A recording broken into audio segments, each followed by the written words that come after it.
Today lecture is about the anatomy of leaf. In previous lectures, I successfully covered the plant tissue.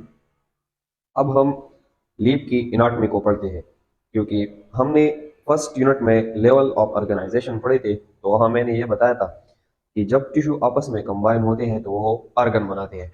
Plant की body में हमारे साथ 3 important organ है। एक है लीफ, दूसरा है शूट और तीसरा है रूट। तो हम लीफ की एनाटॉमी को पढ़ते हैं। हम इन टिश्यू को कंबाइन करेंगे और हम इस ऑर्गन को बनाएंगे जिसको हम लीफ कहते हैं। Anatomy is the study of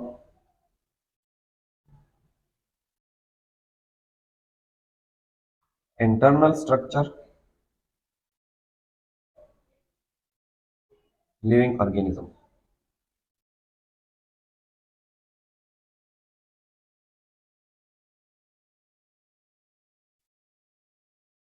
अगर हमारे साथ ये एक प्लांट है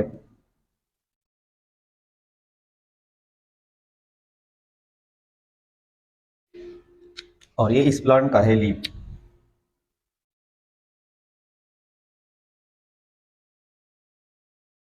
तो सबसे पहले हम एक कॉन्सेप्ट बनाते हैं।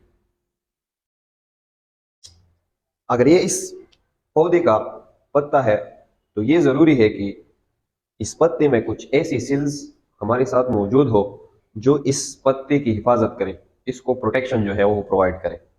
दूसरी बात, ऐसी सेल्स भी जरूरी है इस लीफ में कि ये गैसेस एक्सचेंज को परफॉर्म करें। फोटोसिंथेसिस के लिए कार्बन डाइऑक्साइड की जरूरत होती है और ऑक्सीजन जो है ये जरूरी है कि ये प्लांट की बॉडी से निकल जाए। तो ये गैसेस एक्सचेंज के लिए भी प्रॉपर सेल्स होनी चाहिए इस लीफ में ताकि ये फंक्शन भी लीफ में परफॉर्म हो सके, रिस्पायरेशन भी इसमें परफॉर्म हो सके और फोटोसिंथेसिस जो है वो भी हमारे साथ इसमें परफॉर्म हो सके। दूसरी बात, ये फोटोसिंथेसिस जो इस लीफ में होता है तो ये जरूरी है कि कुछ इस तरह की टिश्यू या सेल्स भी हमारे साथ मौजूद हो कि इस फोटोसिंथेसिस में जो फूड जो है वो प्रिपेयर होता है तो वो इस लीफ से सारी प्लांट की बॉडी को ट्रांसफर हो जाए। तीसरी बात, इस लीफ में इस तरह की सील भी जरूरी है कि इस पत्ते को जितना भी वाटर की जरूरत हो तो वह सील रूट से उस वाटर को एब्जॉर्ब करे और इस प्लांट की बॉडी में उसको ट्रांसपोर्ट करे और वो लीफ तक पहुंच जाए। तो हम इन स्पेशलाइज सील को पढ़ते हैं, ऑलरेडी हमने पढ़ा भी है, लेकिन हम इस कंप्लीट ऑर्गन को पढ़ते हैं कि क्या वाकई सील में इस ऑर्गन में ये सब कुछ जो है हमारे साथ मौजूद है या नहीं। एनाटॉमी हम कहते हैं इंटरनल स्ट्रक्चर को।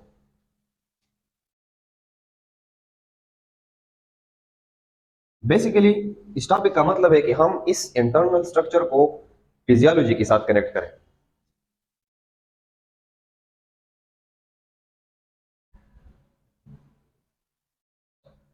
फिजियोलॉजी, जब हम एक ऑर्गन की फंक्शन को स्टडी करते हैं तो उनको हम कहते हैं फिजियोलॉजी। जब एक ऑर्गन का इंटरनल स्ट्रक्चर जब हम स्टडी करते हैं तो उसको हम कहते हैं एनाटॉमी। तो क्या ये जो एनाटॉमी है, जो स्ट्रक्चर्स हमने पढ़े, तो वो फंक्शन के साथ किस तरह रिलेटेड है, वो कौन कौन से फंक्शन जो है वो परफॉर्म कर रहे हैं और ये ओवरऑल जो इस ऑर्गन का हमारे साथ फंक्शन क्या है और ओवरऑल जो इस ऑर्गन का स्ट्रक्चर हमारे साथ क्या है। तो अगर हम इस लीफ की स्ट्रक्चर को पढ़े, ये प्लांट का एक ऑर्गन है जो टिश्यू कंबाइन हुए है और इससे ये ऑर्गन बना है।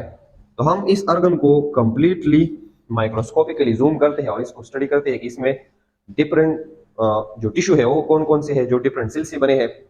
और दूसरी हम ये पढ़ते हैं कि क्या वाकई जो लीफ को इतनी फंक्शन की जरूरत है, इतनी इसकी रिक्वायरमेंट है, तो ये सेल उसके लिए फंक्शन जो है वो परफॉर्म कर रहा है कि नहीं। अगर मैं इस आउटरमोस्ट लेयर को देखो जो प्लेट सेल है, जिनका शेप प्लेट है और इसने एक टिश्यू की फॉर्मेशन की है, तो इस टिश्यू को हम कहते हैं एपिडर्मल टिश्यू। तो ये लेयर अपर भी है और इस तरह लीफ में ये एक लोअर लेयर भी है। तो इस अपर लेयर को हम कहते हैं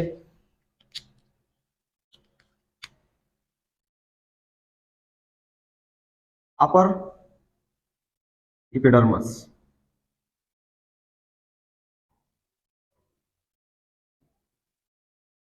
और इस लोअर लेयर को हम कहते हैं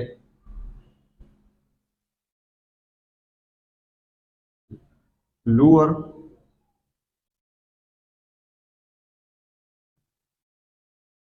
एपिडर्मस। ये सील प्लेट सील आपस में कंबाइन हुए हैं, इसने एपिडर्मल टिश्यू की फॉर्मेशन की है। तो ये टिश्यू जो प्लांट में मौजूद है, तो ये इस लीफ का कौन सा रिक्वायरमेंट जो है वो पूरा कर रहा है।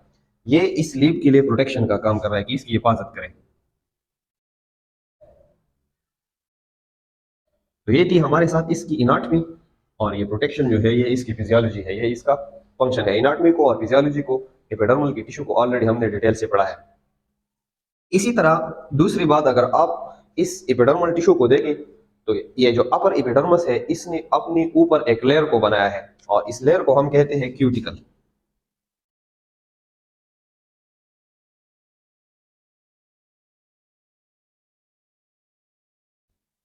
तो ये इस लीफ की कौन सी रिक्वायरमेंट पूरी करता है? अगेन ये क्यूटिकल भी इसको प्रोटेक्शन भी देती है,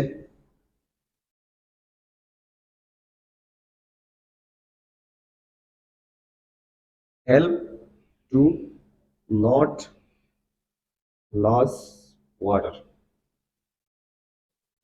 और इस लीफ को इसमें भी हेल्प करता है कि इससे ज्यादा वाटर जो है वो लॉस ना हो। तो दो प्रॉब्लम जो है ये इस लीफ की हमारे साथ सॉल्व हो गई। अगर आप इस लोअर एपिडर्मस को देखें, जो भी प्लेट सेल जो है आपस में कंबाइन हुए हैं, लेकिन इसमें एक पोर है, एक होल जो है इसमें मौजूद है, और इस होल को हम कहते हैं स्टोमेटा।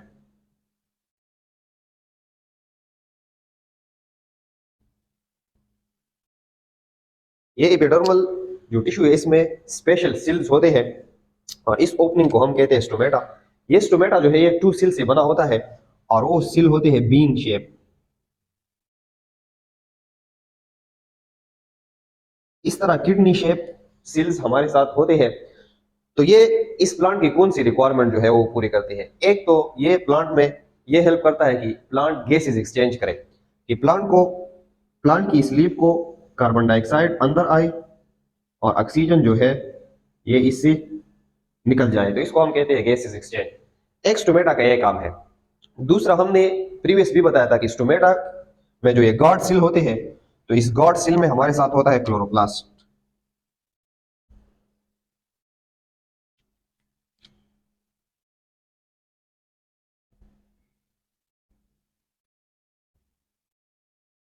क्लोरोप्लास्ट का काम यह है कि ये इस प्लांट की बॉडी के लिए फोटोसिंथेसिस जो है वो परफॉर्म करे। फोटोसिंथेसिस वो प्रोसेस है जिसके थ्रू ये लीफ या ये क्लोरोप्लास्ट जो है सनलाइट की एनर्जी को कैप्चर करता है, और उस एनर्जी की मदद से प्लांट के लिए ये फूड जो है वो तैयार करता है, प्लांट के लिए खुराक जो तैयार करता है। तो वो प्रॉब्लम भी हमारे साथ सॉल्व हो गई कि इस प्लांट बॉडी के लिए जो फूड जो प्रिपेयर होते हैं, तो स्पेशल सिल्स इसमें होनी चाहिए कि ये इस प्लांट बॉडी के लिए फूड को प्रिपेयर करे। तो ये था हमारे साथ इपिडर्मल टिश्यू, जिसको हमने कंप्लीटली कवर किया। एक तो इनका फंक्शन है कि ये प्लांट के लिए प्रोटेक्शन का काम करे, कि ये लीफ का जो ऑर्गन है ये महफूज रहे। दूसरा, इससे वाटर ज्यादा लॉस ना हो और इसमें गैसेस एक्सचेंज हो। और तीसरा, ये फोटोसिंथेसिस भी परफॉर्म करता है कि ये टिश्यू जो है इनके उनको खुराक जो है वो मिले। अब हम लीफ की इंटरनल स्ट्रक्चर पर आते हैं। तो अगर आप यहां देखें, ये जो टिश्यू है जिसका shape cylinder type of shape है, जो कंपैक्टली एक दूसरे से अरेंज हुए हैं, तो इसको हम कहते हैं पेलिसेड मेसोफिल।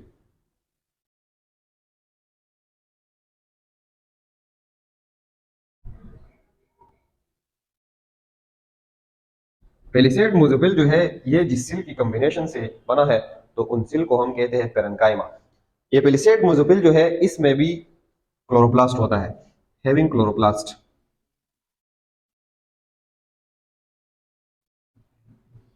और क्लोरोप्लास्ट का काम है कि वो फोटोसिंथेसिस करें। वो पेरेन्काइमा सिल जिसमें क्लोरोप्लास्ट हमारे साथ मौजूद होता है, तो उस पेरेन्काइमा सिल को हम कहते हैं क्लोरेन्काइमा। तो इस तरह सिलेंड्रल शेप ऑफ सिल आपस में कंबाइन हुई है, और इसने पेलिसेड मेसोफिल टिश्यू की फॉर्मेशन की है, जो इस प्लांट के लिए खुराक तैयार करता है, फोटोसिंथेसिस जो है वो परफॉर्म करता है। Basically palisade mesophyll is nothing, it is just the combination of parenchyma सिल। अगर आप इस साइड पर देखें, जो इस तरह की शेप है कि कुछ इसमें सर्कुलर भी है, कुछ इरेगुलर शेप भी है, कुछ का एक स्पेसिफिक शेप नहीं है, इरेगुलर शेप में भी है, और इसमें इंटरसेलुलर स्पेसेस जो है वो भी बहुत ज्यादा मौजूद है। तो इस मेसोफिल को हम कहते हैं स्पंजी मेसोफिल।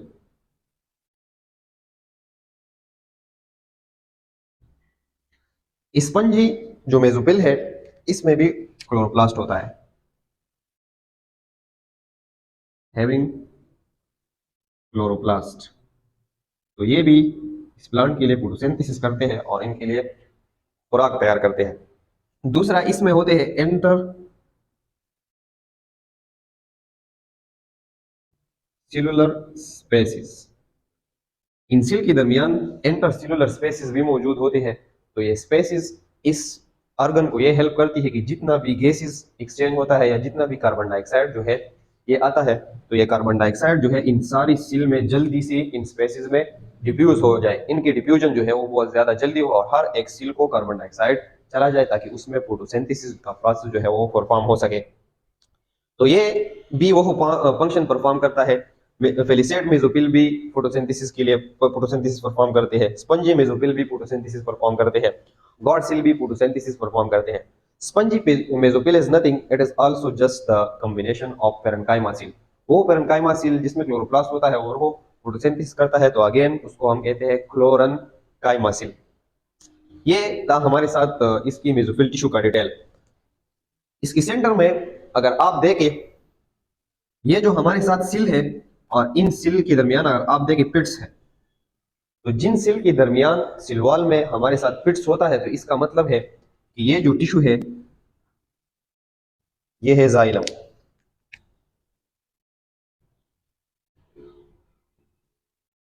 अगर ये प्लांट एंजियोस्पर्म है तो ये हमारे साथ होंगे वेजल्स।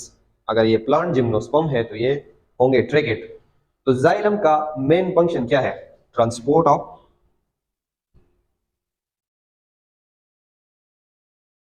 वाटर। कि प्लांट की रूट जमीन से जितनी भी वाटर को एब्जॉर्ब करे, तो ये जाइलम जो है ये थ्रू आउट इस प्लांट में डिस्ट्रीब्यूट होता है, तो वो पानी जो है लीफ में भी आएगा क्योंकि लीफ को भी वाटर की जरूरत होती है। तो इस लीफ की वो रिक्वायरमेंट भी पूरी हो गई। अगर आप इन सेल को देखें जिसमें यूनिफॉर्म जो है पोर्स मौजूद है, तो इनको हम कहते हैं प्लोयम। ये प्लोयम टिश्यू है।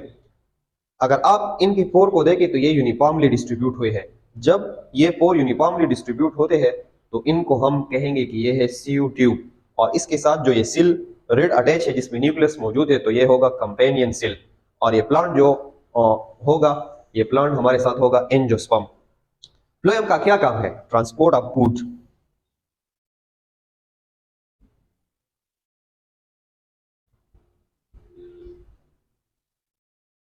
इस प्लांट की हर मेसोफिल सेल में फोटोसिंथेसिस होता है, गॉड सेल में फोटोसिंथेसिस होता है। तो ये इस प्लांट के लिए एक ऑर्गेनिक फूड जो है वो प्रिपेयर करता है।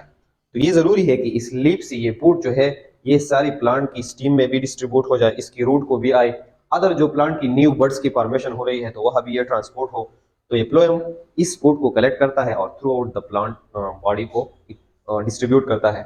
So we have successfully covered the anatomy of leaf. We have also successfully covered the physiology of leaf. ये हमारे साथ जो प्लांट में लीफ ऑर्गन है, तो इसका स्ट्रक्चर जो है वो कंप्लीट क्या है? ऑर्गन कॉम्बिनेशन ऑफ टिश्यू से बनते हैं। एपिडर्मल टिश्यू, मेसोफिल टिश्यू, इसी तरह जाइलम और फ्लोएम टिश्यू आपस में कंबाइन हुए हैं और इसने लीफ की फॉर्मेशन की है। तो इसको हम कहते हैं ऑर्गन। हमने इसकी एनाटॉमी और फिजियोलॉजी को कंप्लीटली कवर किया। तो this was our last lecture about the tissue of plant. In the next videos, I will start animal tissue. So you can take screenshot.